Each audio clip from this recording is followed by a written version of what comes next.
And welcome back, everyone, to our first semi-final for the Oceanic Pro League playoffs. My name is Julian Pastry Time Card. Joining with me is Christopher Papa Smithy Smith. Are about to get underway for Game 2 between Direwolves and Legacy. And Direwolves, Papa Smithy, just looks so good toward the end of that first game. I mean, Direwolves, they got everything they want, and you can see why they're so feared. You see why they're 11-3. They just dominated Legacy, but Legacy, they're the big question. They're the big story.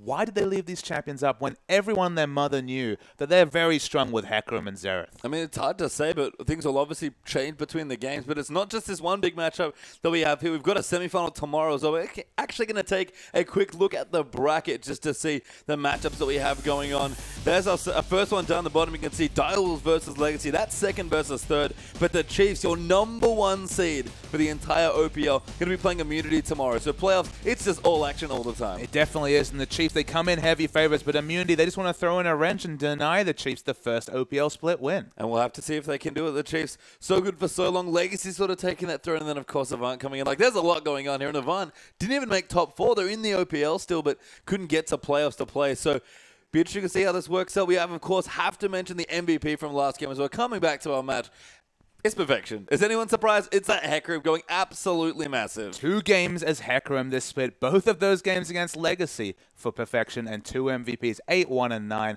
Carry performance. Excellent play. And we're not going to see Hecarim again tonight. No, and I mean, maybe Legacy now finally learned their lesson. It's 3 total losses between the playoffs and the regular season of the OPL where they've left it open and they've been punished every time. One of them wasn't even by Perfection. I was going to say, tell me once, tell me twice, tell me 3 times. I don't think that's how it goes, but they know something about that Hecarim that we don't. You could tell with the aggressive mid-game pick, maybe they want to rotate around the Hecarim, but then why are LeBlanc with Ignite? Why not just go for those early summoner spells, get a big advantage, and show that Hecarim he never had Trinity Force into tanky. But the Trinity Force after a Spectre's Cowl was finished at 19 minutes, which is a fast part-time, even if it's just that item with no boots. So, look, he does crazy things on the Hecarim. It deserves the MVP and deserves to be banned. Yeah, and Perfection is one of those players that's so good with the high-impact ultimates. Hecarim probably his best. Even Cassidy was left open, and he thought about it for a second, but takes away his best champion, and understandably so. A great first game there to open by Direwolves, but Legacy, we'll see how they can answer back. Direwolves swapping over to the blue side. The Mundo banned again, this time on the blue side, though. So really, Direwolves really respecting it, probably from Minky, and there it is. The first ban Hecarim finally coming through for Legacy. Took 4 games between Legacy and the Direwolves, but finally the Hecarim is banned. Maybe it was what we were talking about. Maybe it was just going for those mind games, giving them their best champions, and finding a way to beat them and demoralize the Direwolves. Well, Legacy, I hope you're not the ones demoralized, because Direwolves looked pretty good with their best champion. Yeah, Zed ban there as well by Direwolves. Another ban against Choo-Choos that we saw in Game 1, and Callista, another ban. So keeping consistent with some of these targeted bans, but we'll see what Direwolves are going to mix up. And Legacy, you know, will they ban the Xerath? Will they aim it sharp at all? They ban the Karthus. Something's going to be left open that we didn't see already just based on the Hecarim ban alone. So Direwolves, 8 seconds left. What do you want?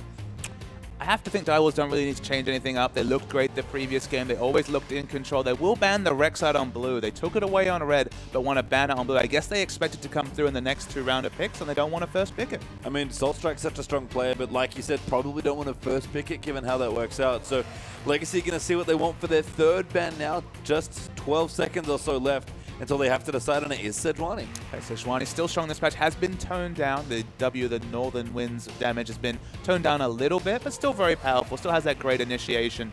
Who's left up by Sion? And look, if you've been watching the OPL, you know Sion's going to be first pick. Yeah, Sion really strong and a favorite laner for a lot of these top lane players. Could, of course, be a jungle. Soulstrike's actually the only player in the OPL regular split to have a jungle Sion game, I believe. So could take that there. A bit of a flex pick, but taking it away from Minky, force him to play something else. And Legacy, these better be 2 real strong picks. You have to think it's probably not going to be a Perfection champion. Just because Perfection, he likes to have a bit of the carry. He likes the cannons and the Hecarims of the world. He can still play it, but even though there was that slight tweak, that 10% damage nerf to monsters on the queue, still very viable in the jungle. There's the flexibility, but here come the lock-ins from Legacy. Yeah, and Legacy taking it almost all the way back. Minky going to get his Aurelia, so a bit more carry potential rather than a big super tank. But Sivir is back. Haven't seen him in a while. Popped up a lot in the first few weeks of the OPL, but dropped off until playoffs, it seems like. I mean, there's plenty of speed synergy between Aurelia and Sivir, launching that Sivir jointing that Aurelia into the backline with the On the Hunt. And of course, Sivir has that, Aurelia has the natural tenacity, can do big things in the backline. We've already mentioned Sion can't really pressure these champions like the Hecarims, like the Cassidans of the world. So maybe that's why. Happy to go the Aurelia. Going to be happy to farm up. Can split most lanes and do just fine in this one. Yeah, it denies the Sivir Scion potentially as well. Sure. And I think King's shown a lot of Graves, shown a little Lucian. Sivir's probably fine in those particular spots. But the Direwolves now, a few more picks to make here for their second and third, and 10 seconds left. I don't know, the comfort's not here. We could see the Xerath has plenty of options open. Morgana would make a lot of sense given how strong Ejim's looked on that champion. They are going to take it away in a very late lock-in, but they do take Lucian again. Obviously a lot of questions, a lot of talking coming in the Direwolves chat. They're not being able to decide right to the last second. They go for the same bottom lane. Of course, as you mentioned, Morgana has that flexibility. We've already seen it, and I believe both mid and top coming through from the Direwolves. They have a lot of flexibility in those picks, and they still show nothing. Yeah, mid, top, and support, of course, for Chummers last game. So they played it everywhere almost. You know, missing the jungle and AD carry, but sure. This time. Yeah, this time. Hey, who knows? The Direwolves they've mixed it up before, but we'll see what they do want to go with. I do like the Lucian from King, very consistent, fine in the Sivir lane. You have to think, not too much going on there. Probably a lot of weight. I mean, he struggled in lane, though, remember. Gave that early double kill up to Tallywacker, so he was able to get back in the game. His positioning in fights and the escape proved invaluable in the replay that we showed post-match. So, look, it's very powerful in this patch. You see carries across the world flocking back to Lucian because he has a bit more tank busting in the late game. Late game builds, late game champion. King, he's their carry, and he's done very well on that champion. Yeah, and sort of fits the power curve that Dials tend to like to play on as well. But I love this from the aggressive support for Ejim. That makes plenty of sense. Leona is going to be his, but Jarvan taken away from Soulstrike. So maybe there is a jungle Scion all along, because his two-man junglers have already been picked or banned away. Yeah, 4-1 Jarvan, now 4-1 Rek'Sai was his record on those two champions. Both of them unavailable. One banned by Direwolves themselves, and the other one taken away here by Legacy. I think it's going to be the jungle Scion, but it might not be. I don't know what to expect here. Maybe a Kennen. I mean, there's no hyper carry to peel for, but that feels like the next champion that would really complement this comp and Perfection in particular. I mean, it does have to play against Aurelia, who has very consistent laning against most of the top lane. It's a good laning matchup for Aurelia, as you mentioned as well. So we'll see. I'm not too sure. They could, of course, swap the Morgana to the top. They've done that as well. There's actually a lot of flexibility here for the Direwolves. So these last two picks will complete a very interesting-looking team comp, and we'll give them a bit of time. We've seen a bit of Nautilus towards the end of the OPL, but don't know if we'll be seeing him again. Have to wait and see. We'll see how it shakes out. The Ahri blind pick in the mid lane will be just fine. Sharp late to that champion, but of course has the wave clear that he's used to from Xerath. Has the assassination potential as well. It's definitely a more lane dominating champion that we usually see from Sharp, but something different from the Direwolves. Yeah, and it is Nautilus Ahri there coming through, and you have to think that's jungle Nautilus, I guess, given the way the lane check out. There's there's a lot of flexibility here, basically. There is, and Legacy probably going to wonder, where's everyone going? Because we have to make a last pick, and I guess they're making a mid pick, so they'll try and counter pick for Choo-Choos, but you don't really know how the rest of that checks out, and that's scary to look at. And the flexibility continues. The last lock-in is Lissandra. Probably going to be a mid-lane Lissandra. I mean, it's really a mid, maybe in solo queue, but not so much in competitive. So much flexibility on the Direwolves side. Jungle Nautilus, but it's our second Jungle Nautilus so far in the OPL, seems to be locked in. Yeah, so going to take it away. We've seen Nautilus be quite successful, particularly good against some of these short-range late-game carries. Kalista coming to mind immediately, but against Sivir, a bit of a weird pick there, you have to think. As you say, one of the more safer AD carries with that spell shield, as you mentioned. This is a very low damage comp coming through, and there's a last-second swap as well. We're still not 100% sure. Top lane Nautilus is seeing a bit more popularity.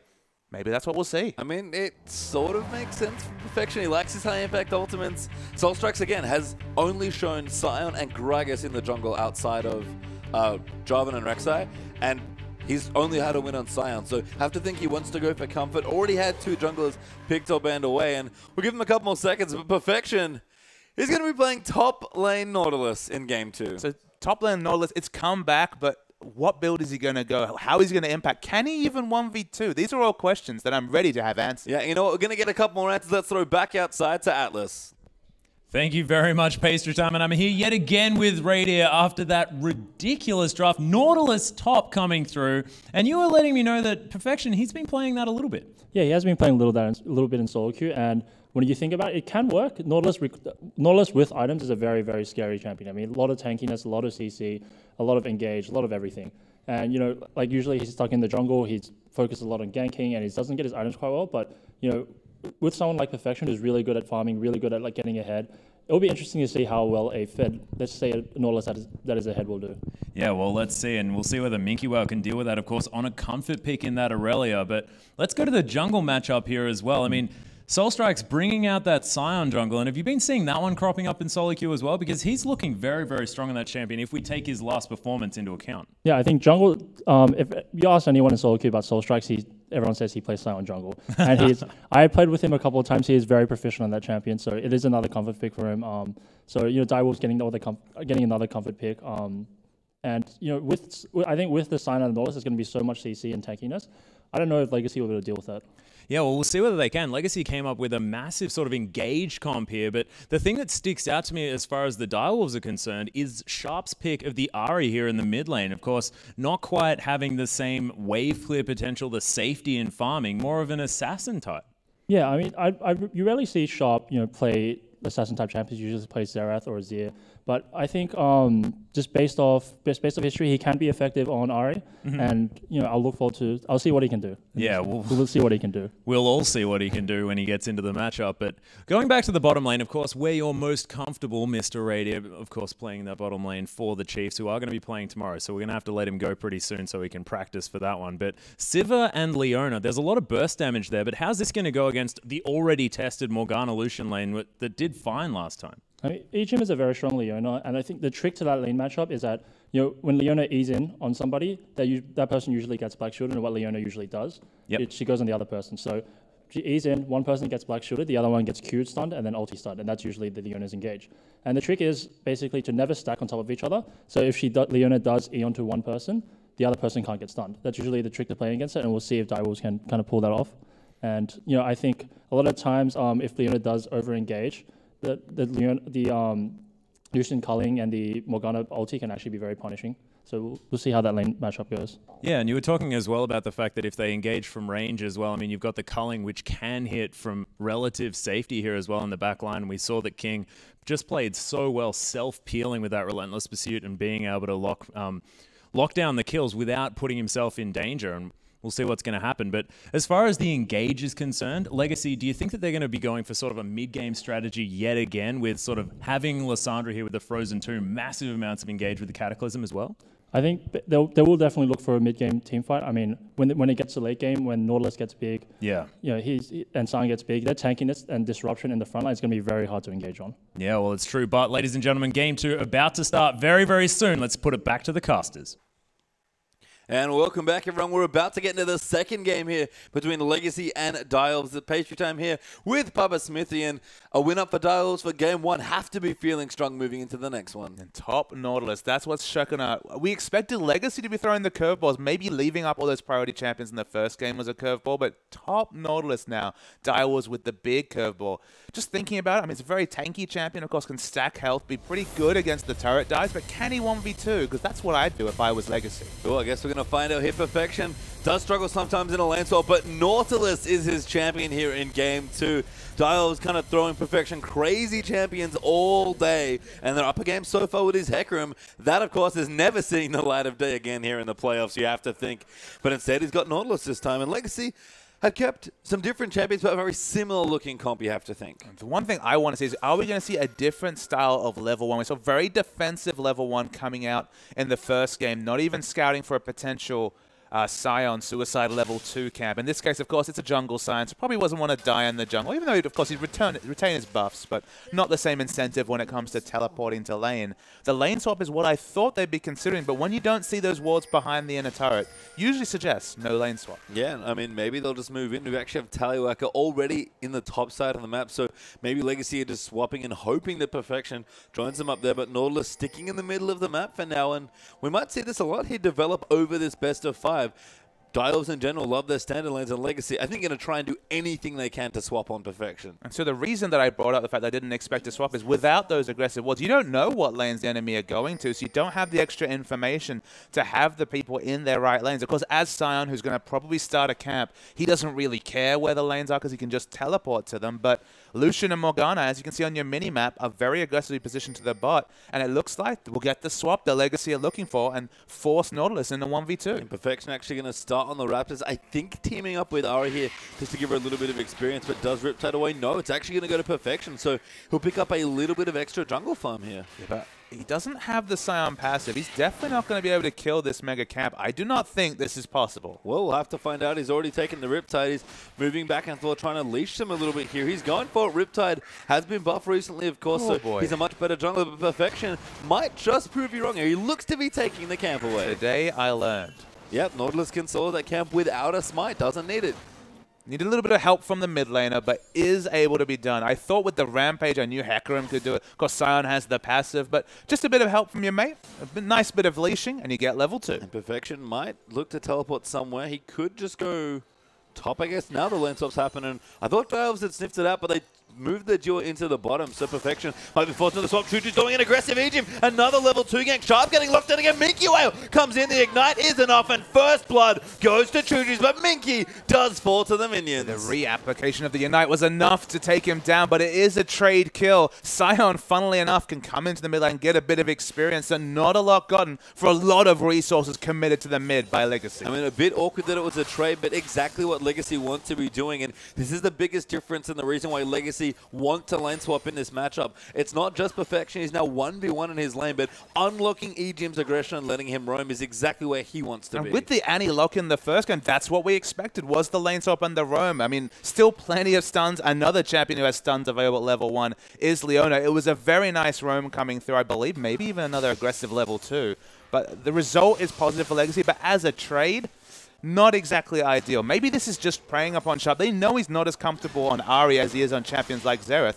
So just going for a bit of aggression. Yeah, especially pre-6, a bit easier to gank, but Legacy now will rejoin their dual lane into the top side and start pushing down that turret to Perfection. We'll get some experience in CS, actually already level 3 early on, so not doing too badly. And Minky down the bottom, pretty even on CS, but a bit behind on experience. Have to remember, of course, that he entered lane level 2, so doesn't need a lot of experience to ping that level 3. Doing just fine on a lane swap. The thing you can consider from the Nautilus top is he's very, very tanky, has all those extra health, has defensive health scaling from his W shield, so can just navigate laning phase just fine. Not going to have a lot of range CS, so certainly no Maokai in a 1v2, but he'll do fine. He will just pop that Riptide, use it back and forth, has the shield if he needs it, and can threaten with a hook, especially if someone comes to gank, but is looking to max that Riptide, it seems like. So it makes a lot of sense, given the recent buffs to the ability. Absolutely. Specifically lowering the cooldown. The scaling cooldown gets it down to 6 seconds, I believe, on what used to be a 10-second flat cooldown. So more CC for a Nautilus. That's what everyone was looking for, Patient Time, but that's what they got. And obviously as the jungle pick, bit more consistent damage, just a bit stronger there, but in the top lane, very similar sort of thing as Sharp. Again, another aggressive look by Carbon. That's the third, I think, including EGM's level 2 roam. I mean, in a lot of ways, Direwolves got an easy laning phase and all their standard champions. They were not pressured at all in Game 1, and that's completely changed in Game 2. Already the second visit by multiple members to that mid lane, and just trying to prey upon Sharp. Chuchus, he just never had room to carry. He took that cleanse instead of Ignite, didn't have the kill pressure needed, couldn't get a snowball in mid. You can see Legacy, they want to get Chuchus ahead this time. No, but Soulstrike's actually down to the bottom, looking to dive Minky. Well, we've got a dive brewing in the top as well, so Chuffer going to start things off, but he's going to get bound. Minky had a stun, but can't do anything else, and Soulstrike gets the next kill. Top lane, though, Perfection looking to go down, and will go, no, just safe for now. Carbon flashing forward, going to try and auto in Perfection. 8 a potion there, will go down to Carbon's Q, though, just enough there, and 2 different dives and 2 dead top laners. Yeah, but with 3 Legacy members coming to the top, this should be a very fast dragon coming through from the Direwolves. Not known for their early dragons. We already talked about that statistic in the first game, but there's no real way for them to contest. Even Ari coming to make it completely academic. First dragon to Direwolves. Yeah, Carbon and Tally will get the answering tower, though, it looks like, so are going to take that out. Turret will go down. The first one falls to Legacy. First dragon, though, is going to go over to Direwolves. So for all the chaos there in the lane swap, managed it very well on the Direwolves. Just 2 very strong team fighting comps. That's what's coming through from both teams. You don't necessarily see a huge scaling advantage in one way or the other. Direwolves a fiercely 2-threat comp, depending on what Perfection builds, but you can only do so much damage on a Nautilus. Probably going to be full tank and cooldown reduction from the top. Soulstrike's, the decimating smash max from the jungle is deceptive in how much base damage it does. So definitely an early level sign going to be damage relevant, but later into the game, it'll start to fall away. Whereas on the other side, Irelia scales excellently in terms of damage to the late game. Lissandra does just fine, but of course, Irelia, Lissandra, and Sivir, you take that over what Direwolves are putting out. Minky, very nice, actually soaking experience, I think, or maybe waiting for someone else to come along. Is down a level so far, so doesn't really want to fight Perfection 1v1, and Ijim is rotating over, but no ganks forthcoming just yet. I mean, with the passive actually that Nautilus has, with the staggering blow passive, you get a bit of extra auto attack damage, so he can last hit pretty well compared to someone like Aurelia. Both of them good at last hitting under turret, and they're trying to prey upon Perfection, but so far, he's navigating this 1v2. Yeah, Ejim's here again, and Carbon looking to join into the party as well. We'll find a ward there with the Raptor Sense, I believe, and Ejim, I love this build from him. It makes a lot of sense. We saw Tegan do it recently in a late OPL match. Very fast boots of mobility. Yeah, early Moby boots, but he's not in the bottom lane. So in terms of bottom lane pressure, Lucian Morgana getting a free laning phase, and now Taliwaka getting zoned in the bottom. As Sivir, you do have a lot of ranged wave clear with the bouncing blade, with the boomerang blade, but for now, having to stay far back. Yeah, and actually in the mid, Choo-Choo's is going in. It looks like does ulti on the Sharp. Ejim's here again, and Ignite is going to be enough for a clean kill this time. Sharp must feel like Ignite is up every time there's a dive coming through, but it pays off the mobility boots by snowballing this mid advantage. Suddenly 2-0 is Choo-Choo's.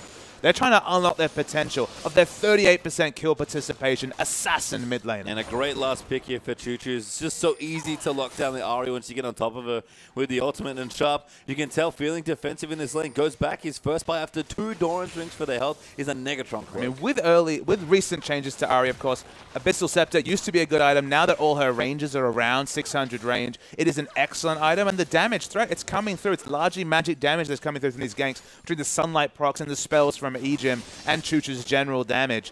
The Sandra's a very good answer to Ahri, because Ahri's all about mobility. She can juke skill shots. You can't juke that Frozen Tomb. No, that big ulti will not be stopped. There's Perfection. Farming quite happily, actually, ahead of Minky by a fairly substantial amount there in the top side. Choo-Choo's will return. Morellonomicon has already been completed for him. So, again, erring on the side of a bit more aggression as far as that choice goes. And Minky getting zoned by a Nautilus. I mean, the crazy thing about top lane, though, is that this is with no turret to defend to. He's actually been able to hold the wave long enough to build up a 20 CS advantage. That's excellent play.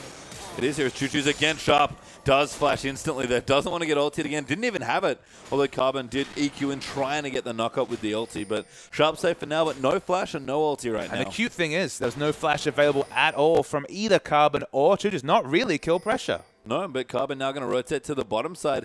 Maybe going to entertain a dive here. Will get spotted by a ward, so probably unsuccessful on this particular adventure. But Shuffer lining up a binding, wants to try and take it. Ejim now, the top lane turret, has pushed in there as on Perfection. Going to start using that Riptide and really pushing the minion wave in. Why that last gank was significant, though, Peichan, why I sounded surprised the fact that they were able to basically bluff Sharp's flash. Now he doesn't have flash. The next time that gank comes around, the Frozen Tomb is available, the Cataclysm is available, even Flash available for Choo-Choo's. It's going to be a dead Ahri. Yeah, I mean, this is Choo-Choo's thing. He wants to get around, roam through the map, just kind of keep Ahri locked down, and be Lysandra. She's a great early to mid-game control mage, and right now Choo-Choo's at 2-0, looking for a bit more of a carry performance this time. I mean, control is what Legacy have around this mini-map. Basically, Carbon can do whatever he wants, because every time Sharp has gone, what, a couple of Teemo's length away from his turret's been ganked repeatedly, so he's going to have to be so defensive in this laning phase. And Sion, unless he's going to be going for lane ganks, he doesn't have that much gank pressure. He's very good in skirmishes and 2v2s and 3v3s in fights that are already happening, but he's certainly no Jarvan when it comes to early ganking. No, does have a Cinderhawk though, so getting a bit tankier there and just sort of clearing through his jungle, but like you mentioned, can't really influence his lanes as much as the big early pressure jungle like Jarvan. Truffer down the bottom is hanging out, looking for potential binding, but Ejim is threatening them off. King does have a good CS lead, but Taliwaka has been answering back now and just pushing him with the Sivir and Soul Strikes, running to the bottom and actually wants a gank, but everyone else is already out of the way. Yeah, they heard this. Of course, the sound chime comes through. They know what to expect. That was the most obvious place for a gank, so just back away. Yeah, smart stuff there. Perfection even trained towards his turret there, looking for a potential teleport for that gank, but none forthcoming. It's not quite home guard heck room, but Nautilus pretty good as far as CC goes in a gank. In terms of a gank timing, that's not actually a bad one. You might think, okay, but they just walked away. The Sion, came in as a freight train, did nothing, hilarious, but nothing gotten. Notice that it's 1 minute till Dragon. This is the time when you start to set up wards. Now they've suddenly got the minion wave pushed in. It opened up time to get some Dragon minions, warding. So still a smart bit of jungle pathing coming through from the Direwolf. Yeah, Perfection with that early camp. That experience lead has just been so useful in the early stages of this game. Sharp continuing to try and clear out. But Shooters actually might even die. Very cute, though. Just moving in and then backing out with a Glacial Path. You have to think that Minkiewell does not have a lot of experience in this matchup. Again, opened up by recent buffs to Nautilus, recent changes. That's the reason why we start to see Nautilus in any lane. Mostly been favored as support. We saw one jungle. Now finally seeing the top Nautilus. He has so much CC, does some great things in a team fight, but his laning phase is largely untested. I mean, the interesting thing to me is in a team fight, who's he locking down as Choo-Choo's looks in there, Ejin posturing aggressively as well, actually forces Chopper to use both the ulti and the Black Shield, so will be down for this Dragon, which has now reappeared. I mean, to me, it's going to be peel duty. Direwolves, they can initiate things, but they're so much stronger when they're peeling for either the consistent damage of Ahri and Lucian. Both of them are short-range mages and AD carries respectively, but with the bevy of CC between Soul Strikes and Perfection, maybe that'll be enough to keep these consistent damage dealers alive. As Legacy, they're looking to answer the first Dragon. All those aggressive ultis, they will get their first Dragon, so do pick that up there after forcing the Wolves out of lane, but Direwolves pretty happy to get the first one here in Legacy. They'll even it up, but it's all good right now, and 1,000 gold ahead, nothing major, and again, the Direwolves long landing phase continuing to farm, protecting those turrets. I mean, it's a very smart move from Legacy because they understand that Sharp's not going to be poking his head out, still doesn't have flash available.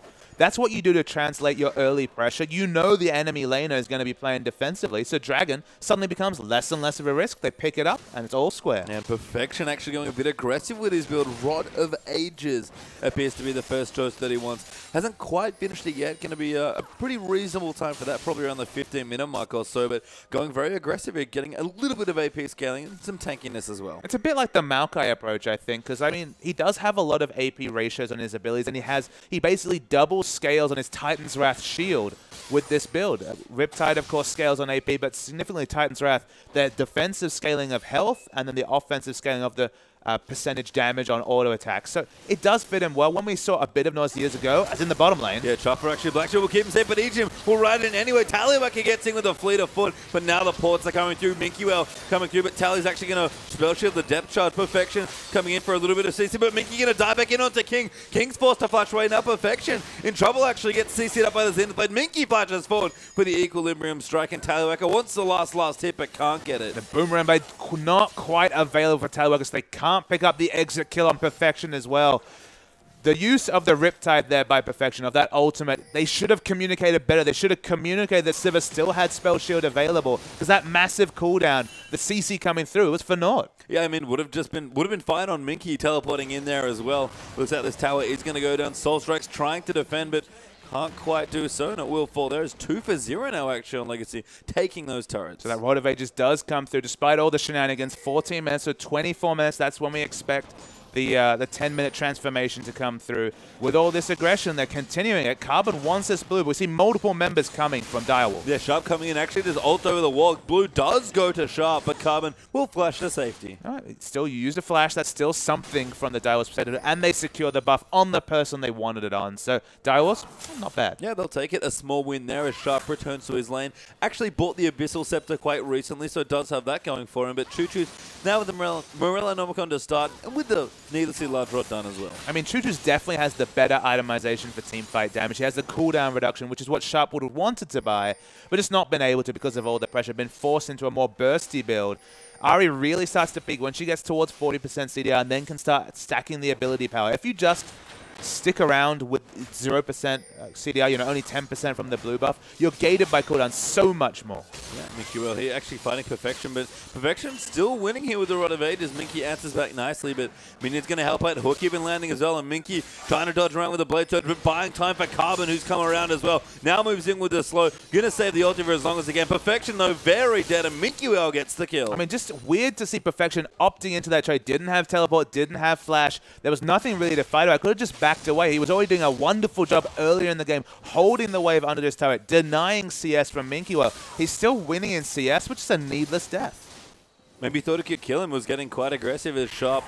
His turret under threat now. They will be able to take it. Good rotational play here from Legacy with Tallywacker already having the Infinity Edge done, and King freezing for a bit of extra farm in the bottom lane gives so much space to the Legacy You just side. wonder, where was this Legacy in Game 1? This is the Legacy we saw on Monday night. This is the Legacy we expected in Game 1. They picked a rotational early to mid power spike comp, looking for picks and never execute upon it. But in this game, with the Sivir for rotations, with the high ganking jungler like Jarvan, they look much their old form. And plenty of pressure from Choo-Choos as well. That's the other big thing for Legacy, is that Choo-Choo's just such a strong playmaker for this team. But King is still farming up. Nautilus going to get tankier. Sion, of course, even from the jungle will get tankier. And Ahri, like you mentioned, does need a few more items. The scaling is interesting between the two sides. You might slightly favor the Wolves, but at this point, they're starting to fall further and further behind. I mean, the issue is, we mentioned before, how does Nautilus team fight? We're expecting him to peel for his 2 damage threats.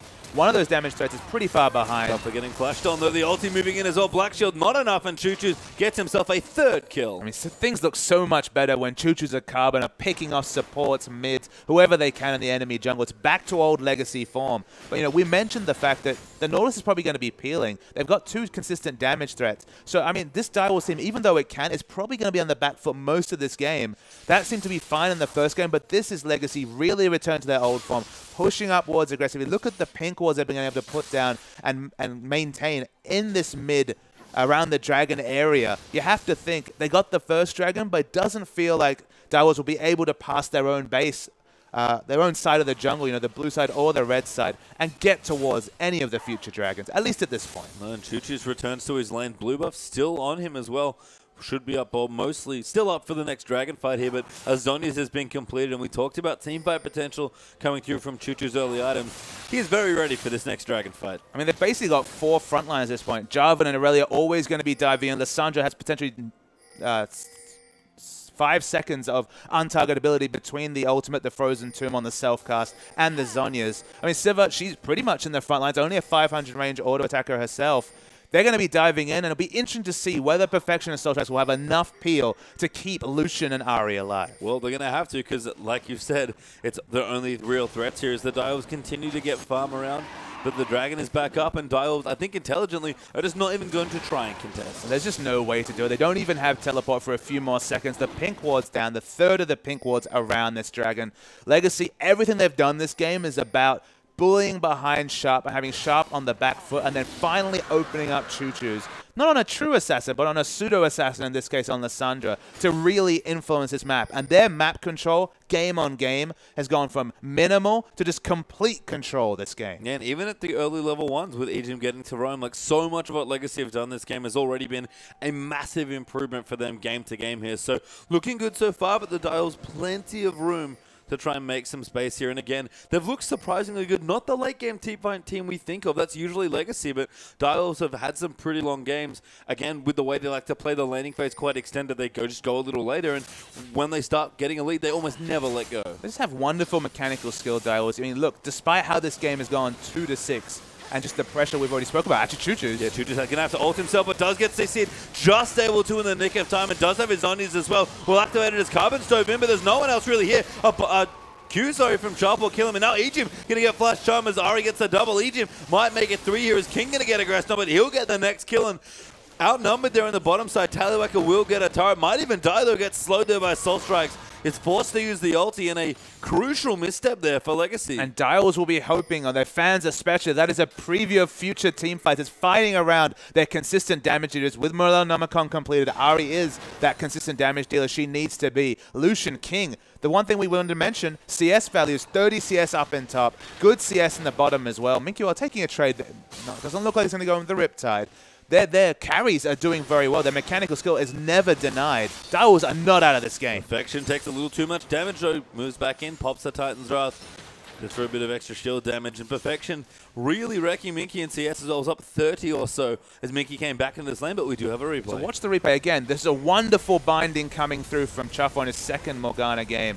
5 seconds of stasis is effective, but Carbon does not need to initiate. The EQ takes him a long way, but the ultimate doesn't contribute anything. It was already very low health. They're going to clean up E-Gym as well. That undoes a lot of the great work that Legacy were doing earlier, and suddenly it's only a few thousand gold and certainly no kills in the advantage for Legacy. Yeah, just such a weird 3v3 for Legacy to want to take because, like you said, there's only 2 damage deals on Dials, and they were both in that exchange. I mean, just the communication, right? The communication of it had to be a back thing. The moment that Choo-Choos was caught, they needed to communicate that they can't choose to fight this 3v3. If there were 2 other members, if it was one of Lucian and Ahri and 2 other people, absolutely opt into it. But in that situation, not respecting the damage potential from Ari Lucian, they paid for it. And the gold lead evens up a bit now. Direwolves behind only about 3,000 gold. Still down massively in turrets. And Dragon, of course, being down there as well. So Legacy looking good so far, but with missteps like that, they just can't afford that. Perfection's getting stronger. King and Ari are powering up, especially with a couple of kills that they just got here. And I feel like Direwolves are the one team where when you get ahead of them, you just never want to give it back. Absolutely, and that's the thing. They're so strong in laning. If you hold them down the laning phase, that's the only time that you can really start to snowball upon them. They had started that snowball legacy, but it's starting to fall away, and timings are coming through for Perfection in particular. He's about 2.5 minutes away from his 10-stack Rod of Ages, when the scaling really gets crazy on that Titan's Wrath, and just on his whole kit, it does scale well with AP. The item timing is there for Irelia. She does have her Trinity Force. But again, we don't know a lot about how Nautilus is going to scale. That's the big question. We know that he's going to be a frontline tanky force, but I guess I'm not really sure how to judge his item. But is it just going to be full tank for me? It's going to be the Frozen Heart for a bit of cooldown reduction. We don't know for sure. Irelia, though, Trinity Force, Merc Treads, looking good. Yeah, getting going finally. As we do have a pause in the game, so hence why we're back here. Minky getting his Trinity Force quite late. I like that you bring him up because I think he just got it maybe a few minutes ago. And what, around the 22 minute mark? That's very late for Minky, who's honestly somehow been denied by Nautilus. I mean, it's a decent part-time, but it's definitely not good. It's not Minky Whale tiers. He's been excellent at picking up those big pickups very early in the game. Hasn't been able to do it. I mean, as a comparison, in our first game, Perfection, Spectre's Cowl, Boots, and Trinity Force at 19 minutes. So that lets you know that 22 minutes into the game, maybe 20 minutes, I guess we lost a bit of perspective as to when that item was completed. Just a little bit later there for Minky Whale. Yeah, I mean, Perfection looking fine so far. You have to think the Direwolves are at least comfortable in this spot. They end up behind early surprisingly often, I have to say, as for a team that usually wins by getting ahead in their lanes and snowballing. But they've grown, I think, steadily as a team throughout the OPL. You can see that in Game 1's plan, even here in Game 2 as well.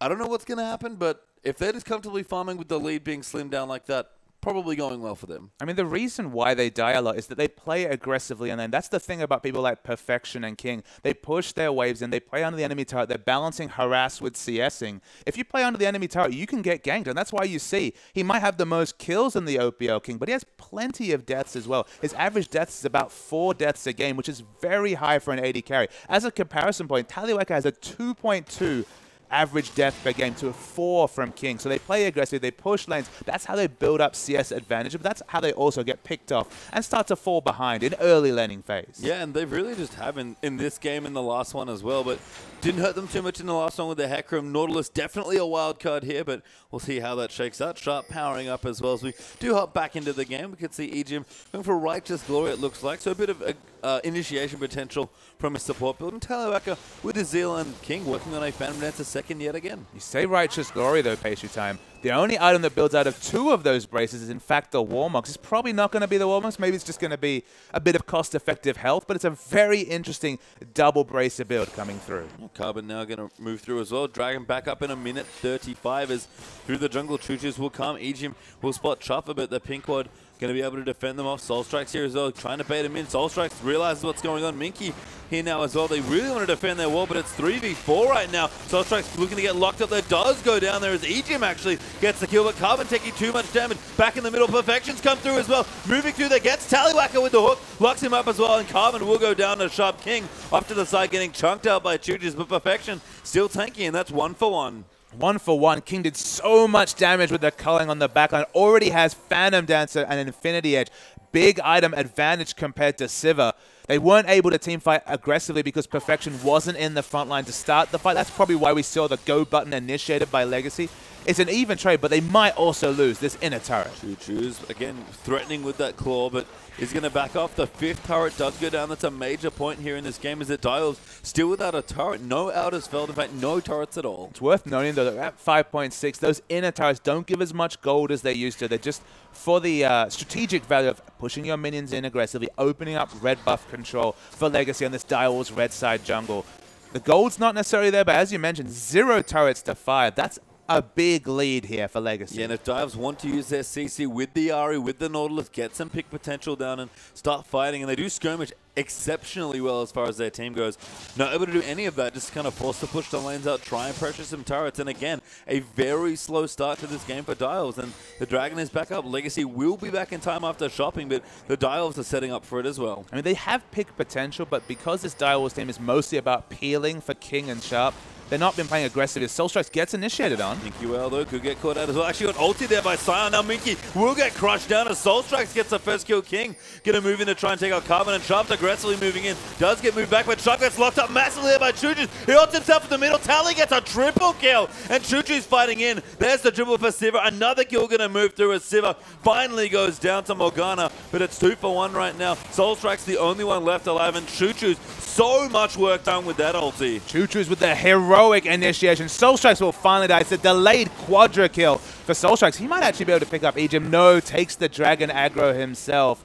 Chuchu's, that was a heroic initiation. The self-ult Frozen Tomb. He already had an extra needlessly large rod for damage, and man, it showed. Looks like they're ulting down as well. Want to make sure they can get this Minky Well actually coming, maybe even just to help tank it and do a bit of extra damage. Soul Strike's not available yet, but doesn't want the Dragon to get stolen away. And crucially, Legacy use a lot for it, but they get their 3rd Dragon. And look, you snowball a member. That Legacy, they chose Chuchu's as they always do. And he shows you why, but the game-winning play. So we'll see the replay. Remember, this starts really good for the Dial Wars, but wait for the grouping that really unsettles them. So at this point, Chuchu's standing in the back. Look how all of Dial Wars are basically standing up on top of each other, and the self-cast Frozen Tube completely wrecks them. Tallywhacker, even though he's very low on health, gets the Boomerang Blade and the Bouncing Blade out.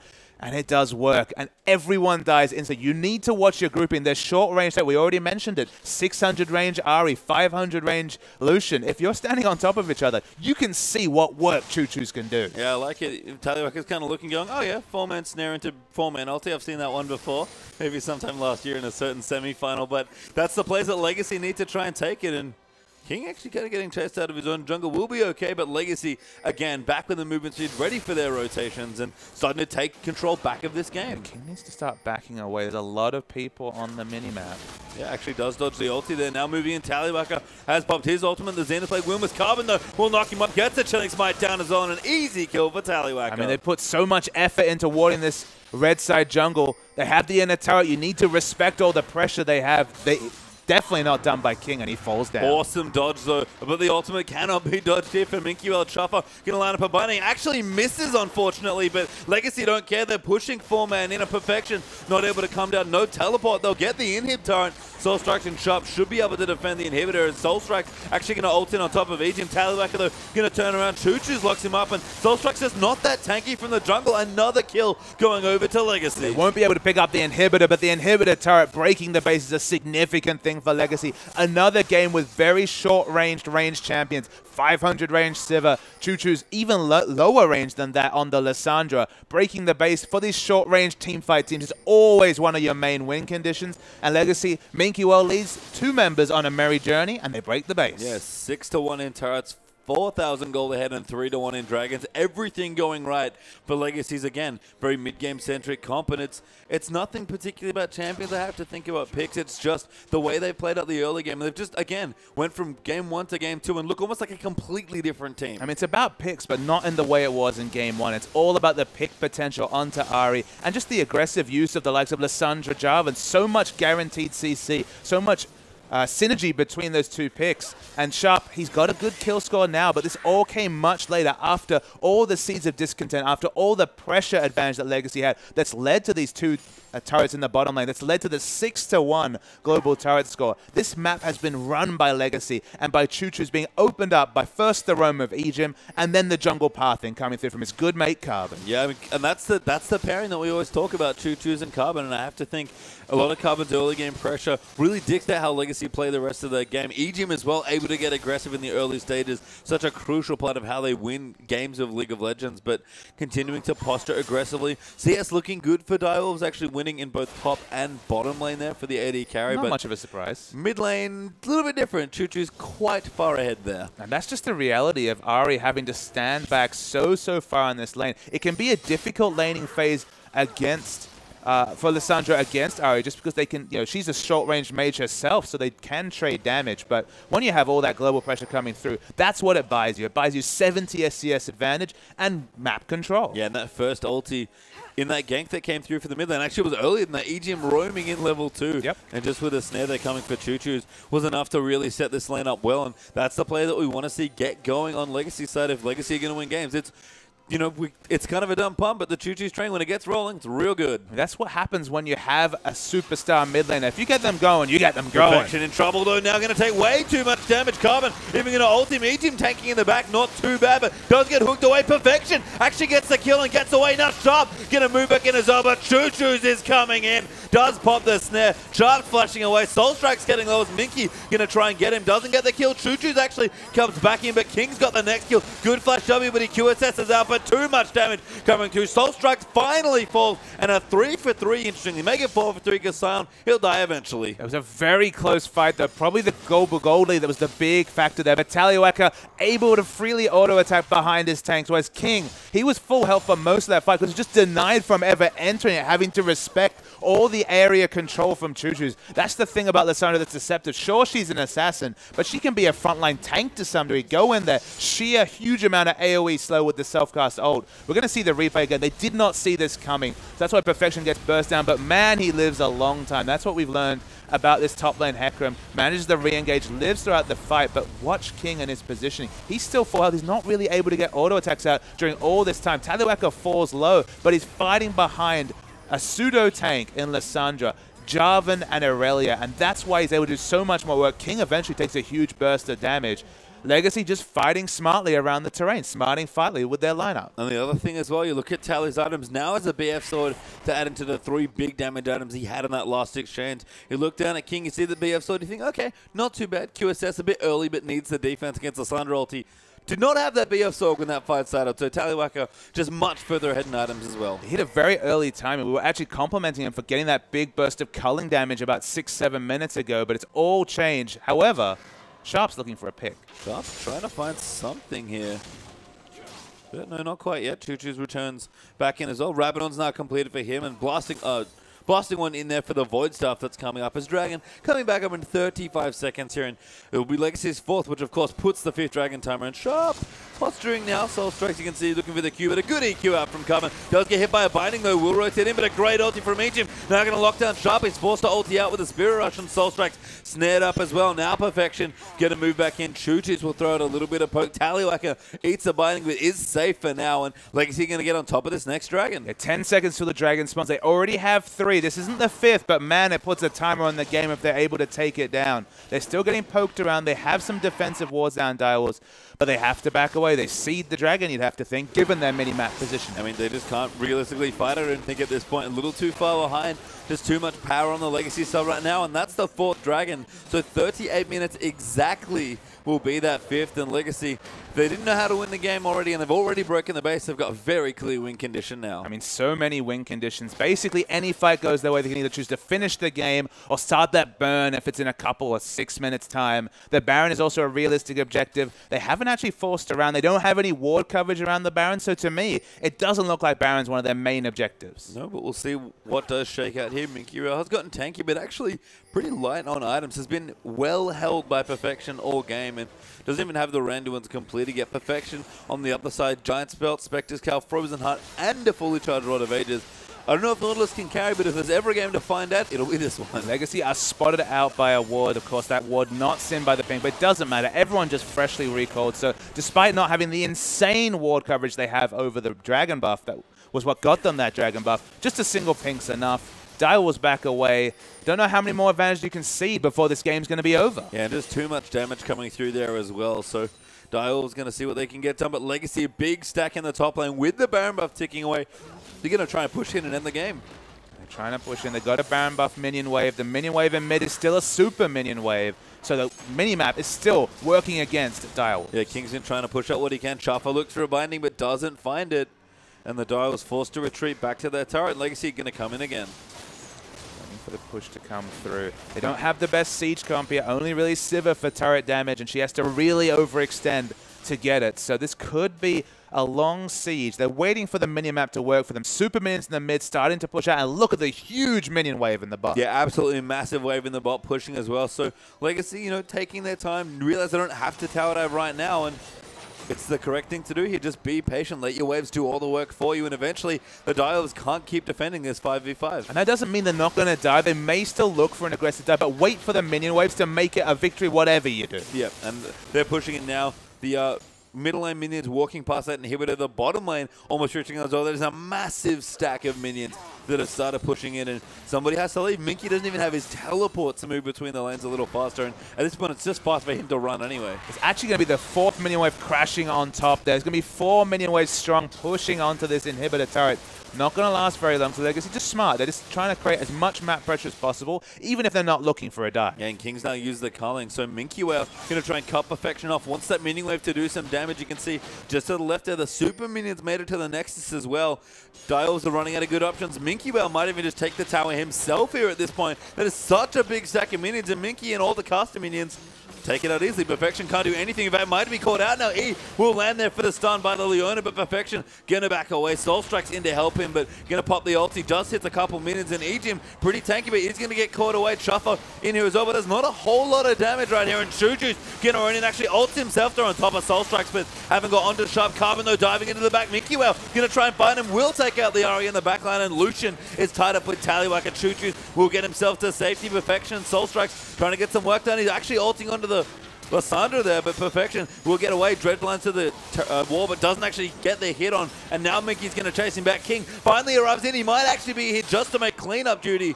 But Chuffer's returning in, home guarding away, and a very awkward fight. And King's still moving in, but he gets tagged. That might be it. Tallywhacker gets the second, and Chuffer nowhere good to go. Might make it a triple for Tally as well. And King, he almost brought it back, but that's an ace. The re-engage was majestic. Triple kill for Tallywhacker brings him up to 11-1-6. Much better this game at Legacy. Tallywhacker, all of his team really living up to the expectations. And it should be 1-1 and all square 2 games in. Yep, Sharp going to be back, but he's not enough to defend. Legacy fairly low here, but this should fall. Sharp going to try and come in. Chums up. Ejin might move in for a kill, but can't even get that. Leona so tanky does eventually fall, but the Nexus will fall with it. And Legacy are going to tie up the best of 5, 1 apiece. Best of 5, 1-1. Can't ask for much more pastry time. Much improved performance from Legacy. Their bans were on point. Their champions, I liked it a lot more than what Dai was. They kind of picked themselves into a corner with this 2-threat comp, because if one of those threats doesn't get going, and Ari was so well held by first E-Jim, then Carbon, hell, Choo-Choo's did a good job on his own. There's just not much he could do in these fights, and that's why they look so comfortable for Legacy. Yeah, and even beyond that, not just the picks, but the ability for them just to rotate so well and just set themselves up. It, again, looked like a completely different game. The first one, Dials farming comfortably, looking fine. In the second, it was just all Legacy. I mean, getting people off their comfort champions can be really important. That's the thing. Looked a lot less comfortable on the Ari compared to the Xerath. On the one hand, he received a lot of attention, so he should have been less confident when it comes to pushing that wave. But I think we have a replay to just kind of get an idea of what came up this game, because it was definitely the polar opposite in a lot of ways to Game 1. So at this point, 4,000 gold is the lead for Legacy. They were already in a good spot. This is a long, extended fight, but the big difference is between the 80 carries and what they were able to put out. So we'll roll the tape.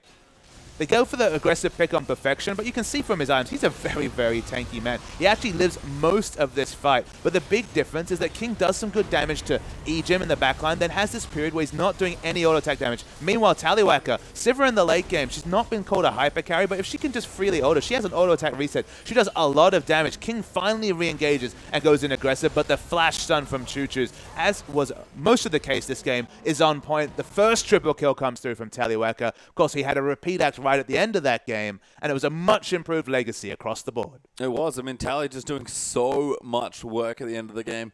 Lysandra coming through as well. I mean, looking over on the other side there, Legacy, of course, winning that game, but do you feel like we learned anything about top lane Nautilus today?